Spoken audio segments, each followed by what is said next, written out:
Hi, welcome to Dhanush kitchen.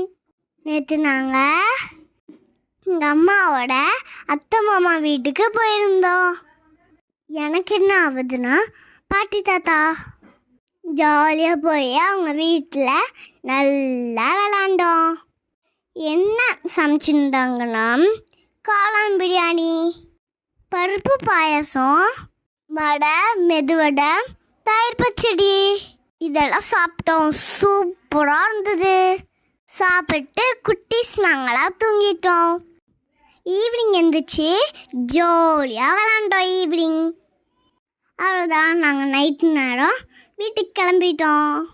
வீட்டுக்கு வந்ததுக்கப்புறம் night idli சுட்டு குழம்பு தக்காளி குழம்பு சாப்பிட்டு தூங்கிட்டோம். அவ்வளோதான். டாட்டா பாய். லைக் பண்ணுங்கள், கமெண்ட் பண்ணுங்கள், ஷேர் பண்ணுங்கள். பாய்.